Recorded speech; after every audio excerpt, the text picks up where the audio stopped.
सभी भक्तजनों को जय श्री कृष्ण। श्री सुखदेव जी कहते हैं, परीक्षित, जो लोग अज्ञानवश आपके स्वरूप को नहीं जानते उन्हीं को आप प्रकृति में स्थित जीव के रूप से प्रतीत होते हैं और उन पर अपनी माया का पर्दा डालकर सृष्टि के समय मेरे ब्रह्मा रूप से, पालन के समय अपने विष्णु रूप से और संहार के समय रुद्र के रूप में प्रतीत होते हैं। प्रभु, आप सारे जगत के स्वामी और विधाता हैं। अजन्मा होने पर भी आप देवता, ऋषि, मनुष्य, पशु, पक्षी और जलचर आदि योनियों में अवतार ग्रहण करते हैं, इसलिए कि इन रूपों के द्वारा दुष्ट पुरुषों का घमंड तोड़ दें और सत्पुरुषों पर अनुग्रह करें।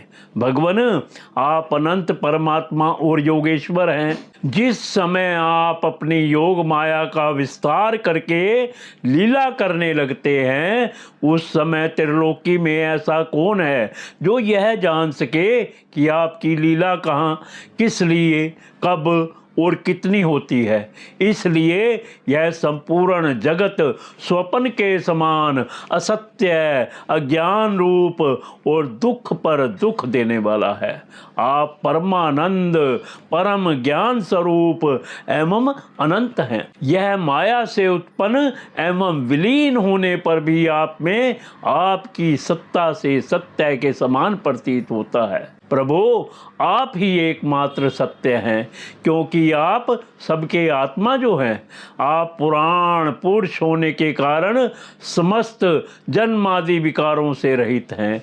आप स्वयं प्रकाश हैं, इसलिए देश, काल और वस्तुओं पर प्रकाश है। किसी प्रकार आपको सीमित नहीं कर सकते। आप जन के भी आदि प्रकाशक हैं। आप अविनाशी होने के कारण नित्य हैं।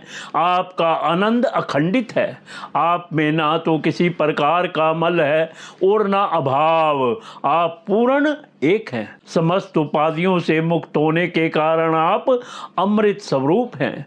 आपका यह ऐसा स्वरूप समस्त जीवों का ही अपना स्वरूप है, जो गुरु रूप सूर्य से तत्व ज्ञान रूप दिव्य दृष्टि प्राप्त करके उससे आपको अपने स्वरूप के रूप में साक्षात्कार कर लेते हैं।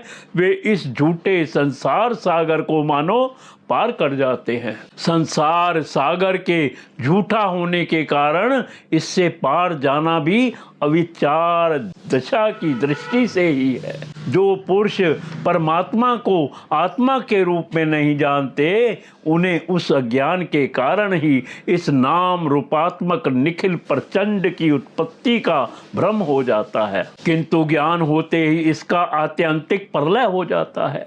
जैसे रस्सी में भ्रम के कारण ही सांप की प्रतीति होती है और भ्रम के निवृत्त होते ही उसकी निवृत्ति हो जाती है।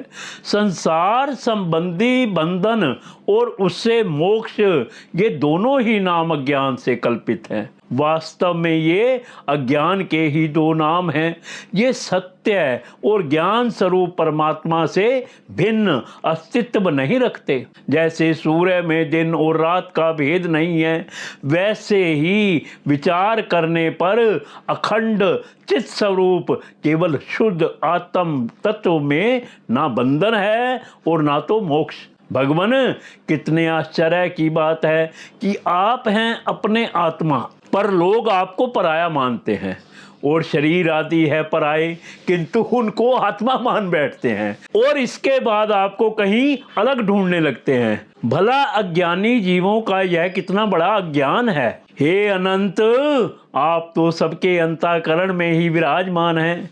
इसलिए संत लोग आपके अतिरिक्त जो कुछ प्रतीत हो रहा है उसका परित्याग करते हुए अपने भीतर ही आपको ढूंढते हैं, क्योंकि यद्यपि रस्सी में सांप नहीं है, फिर भी उस प्रतीतमान सांप को मिथ्या निश्चय किए बिना भला कोई सत्पुरुष सच्ची रस्सी को कैसे जान सकता है। अपने भक्त जनों के हृदय में स्वयं सफरित होने वाले भगवन, आपके ज्ञान का स्वरूप और महिमा ऐसी ही है। उससे अज्ञान कल्पित जगत का नाश हो जाता है। फिर भी जो पुरुष आपके युगल चरण कमलों का तनिक सा भी कृपा प्रसाद प्राप्त कर लेता है, उससे अनुग्रहित हो जाता है, वही आपकी सच्चिदानंदमयी महिमा का तत्व जान सकता है। दूसरा कोई भी ज्ञान वैराग्य आदि साधन रूप अपने प्रयत्न से बहुत काल तक कितना भी अनुसंधान करता रहे, वह आपकी महिमा का यथार्थ ज्ञान नहीं प्राप्त कर सकता। इसलिए भगवान, मुझे इस जन्म में, दूसरे जन्म में अथवा किसी पशु पक्षी आदि के जन्म में भी ऐसा सौभाग्य प्राप्त हो कि मैं आपके दासों में से कोई एक दास हो जाऊं और फिर आपके चरण कमलों की सेवा करूं। मेरे स्वामी, जगत के बड़े बड़े यज्ञ सृष्टि के प्रारंभ से लेकर अब तक आपको पूर्ण तृप्त ना कर सके, परंतु आपने वज्र की गायों और ग्वालिनों के बछड़े एवं बालक बनकर उनके स्तनों का अमृत सा दूध बड़े उमंग से पिया है। वास्तव में उन्हीं का जीवन सफल है, वे ही अत्यंत धन्य हैं। अहो, नंद आदि ब्रजवासी गोपों के धन्य भाग्य हैं।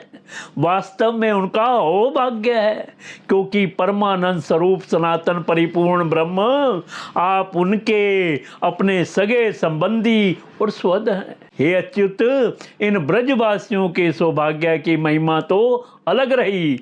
मन आदि 11 इंद्रियों के अधिष्ठात देवता के रूप में रहने वाले महादेव आदि हम लोग बड़े ही भाग्यवान हैं, क्योंकि इन ब्रजवासियों की मन आदि 11 इंद्रियों को प्याले बनाकर हम आपके चरण कमलों का अमृत से भी मीठा, मदिरा से भी मादक, मधुर मकरंद रस पान करते रहते हैं। जब उसका एक एक इंद्रियों से पान करके हम धन्य धन्य हो रहे हैं, तब समस्त इंद्रियों से उसका सेवन करने वाले ब्रजवासियों की तो बात ही क्या है।